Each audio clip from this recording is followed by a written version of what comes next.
दोस्तों जरा सोचिए, एक आदमी को ऐसा इंजेक्शन मिल जाए जो उसकी आंख, नाक, हाथ, कान सबकी शक्ति 100 गुना तक बढ़ा दे। लेकिन इस दवाई के कुछ साइड इफेक्ट भी हैं जिनके बारे में तो कहानी सुनकर ही पता चलेगा।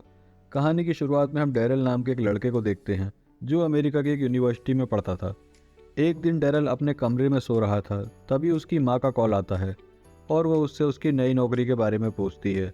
तो डैरल उसे बताता है कि उसे पूरा भरोसा है कि ये नौकरी उसे ही मिलेगी। उसकी माँ को उसकी माली हालत की भी बहुत चिंता थी, लेकिन डैरल ने कहा कि सब ठीक है।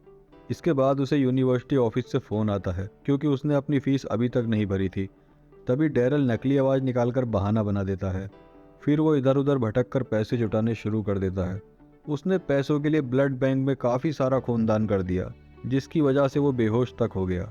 इसके बाद उसने स्पर्म बैंक जाकर भी खूब मेहनत की।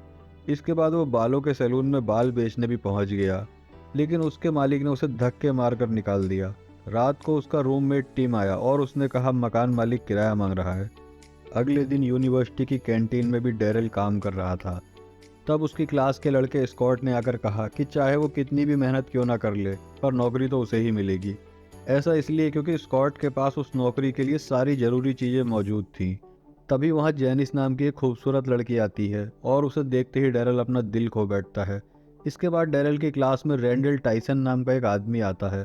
वो उसी कंपनी की तरफ से आया था जिसकी नौकरी डैरल और स्कॉट दोनों पाना चाहते थे। उसने कहा कि नौकरी के लिए उनके पास सबसे बेहतरीन मार्क्स होने चाहिए, उन्हें कई प्रोग्राम और पार्टीज में भाग लेना होगा और कैंडिडेट को खेल कूद में भी आगे होना चाहिए। इसके अलावा उन्हें कंपनी के बारे में ठीक ठाक नॉलेज भी होनी चाहिए। स्कॉट के पास ये सारी चीज़ें मौजूद थीं। रैंडल ने कहा कि क्योंकि एक ही आदमी की जगह खाली है, तो 5 फाइनलिस्ट में से सिर्फ एक को चुना जाएगा। इसके बाद प्रोफेसर ने क्लास शुरू की, जिसमें स्कॉट और डैरल के बीच में किसी बात पर बहस छिड़ गई। बाद में डैरल आइस हॉकी कोच के पास पहुंचा क्योंकि उसे नौकरी के लिए खेल में भी हिस्सा लेना होगा। लेकिन डैरल ने आज तक ये खेल कभी नहीं खेला था, इसलिए कोच ने उसे मना कर दिया। फिर डैरल ने अपने रूममेट से मदद मांगी क्योंकि उसका रूममेट हॉकी टीम का कैप्टन था। टीम की सिफारिश पर जब कोच ने उसे खेलने का मौका दिया तो डैरल एक भी गोल नहीं रोक पाया। फिर कैंपस की सफाई करते हुए डैरल को एक इश्तहार दिखाई दिया। उस सेमिनार में एक औरत ने उन्हें एक नए इंजेक्शन के बारे में बताया जो इंसान के इंद्रियों की ताकत को काफ़ी हद तक बढ़ा सकता है। लेकिन जब उसने इस दवाई के साइड इफ़ेक्ट्स के बारे में बताया तो एक एक करके सारे बच्चे उठकर चले गए। आखिरकार कमरे में सिर्फ डैरल ही सोया पड़ा था। उसने पैसे कमाने के चक्कर में बिना सारी बातें सुने टेस्ट के लिए हामी भर दी।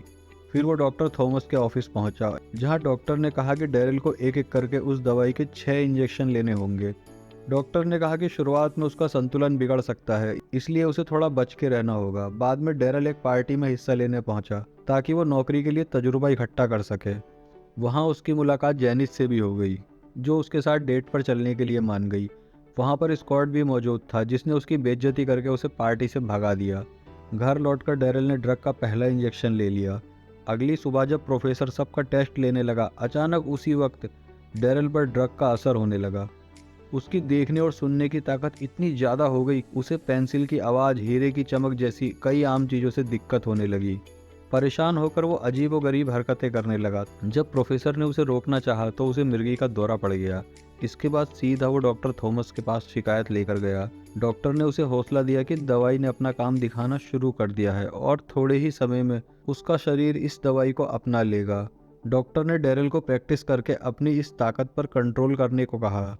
ड्रग के असर से परेशान होकर डैरल ने अपने नाक, कान सब बंद कर लिए, लेकिन फिर भी कोई फ़ायदा नहीं हुआ। बेचारा उस नौकरी के लिए फाइनलिस्ट भी नहीं बन पाया। लेकिन धीरे धीरे वक्त के साथ साथ उसने अपने शरीर पर काबू पाना सीख लिया।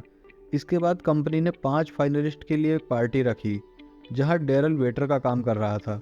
वहां उसने अपनी नई ताकत से ही उन जजेस को प्रभावित कर दिया और आखिरकार उन्होंने डैरल को छठा फाइनलिस्ट बना दिया। इसके बाद वो एक पार्टी में पहुंचा, जहां उसने जेनिस को अपनी सहेली तानिया के साथ बाथरूम में जाते हुए देखा। उसने अपनी शक्तियों का इस्तेमाल से उनकी सारी बातें सुन ली। जेनिस कह रही थी कि उसे समझदार और नेकदिल लड़के पसंद है। उसके बाहर आते ही डैरिल ने उससे फिर से फ्लर्ट करना शुरू कर दिया और दोनों जेनिस के घर की ओर निकल पड़े। वहां पहुंचकर उन दोनों ने जल्दी ही डिनर पर जाने का प्लान भी बनाया। बाद में कमरे में ही टिम ने डैरल को दवाई का इंजेक्शन लेते हुए देख लिया और उसे लगा कि डैरल अब कोई नशे वशे करने लग गया है। अगले दिन गेम में डैरल ने बढ़िया तरीके से आइस हॉकी खेलकर कोच को भी खुश कर दिया। उसने गोलकीपर बनकर एक भी गोल नहीं जाने दिया, जिसे देखकर सब भौचक्के रह गए। फिर डैरेल और उनकी टीम का मुकाबला एक दूसरी टीम से हुआ। डैरेल का कॉलेज आज तक कभी नहीं जीता था, लेकिन मैच के दौरान डैरेल ने एक भी गोल नहीं जाने दिया और आखिरकार उनकी टीम पहली बार ये मैच जीत गई। सबने डैरेल की जमकर तारीफ की। इसके बाद वो नौकरी के इंटरव्यू के लिए गया, जहां उसने अपनी शक्तियों से स्कॉट के इंटरव्यू की सारी बातें सुन ली। जब उसकी बारी आई तो उसने उन सभी सवालों के जवाब दिए जिनका जवाब स्कॉट नहीं दे पाया था। टाइसन ने उन्हें बताया कि नतीजा 5 दिन बाद बताया जाएगा। फिर उसने डैरेल को गेम का एक टिकट देकर कहा कि वहाँ कंपनी के बड़े लोग और क्लाइंट्स होंगे।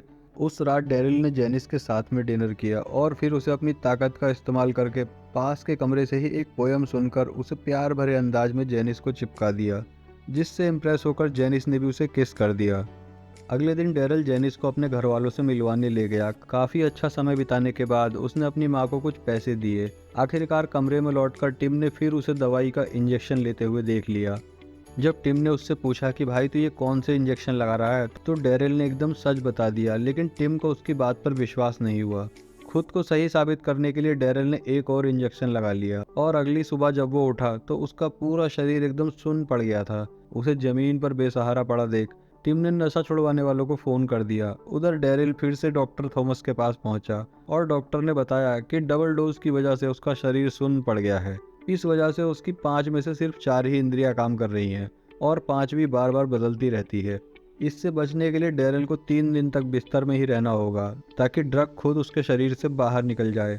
लेकिन डैरेल को तो कल ही मैच में कंपनी वालों से मिलने जाना है और वो अगले दिन गेम में टाइसन के साथ बैठा था, जहाँ क्लाइंट्स भी मौजूद थे।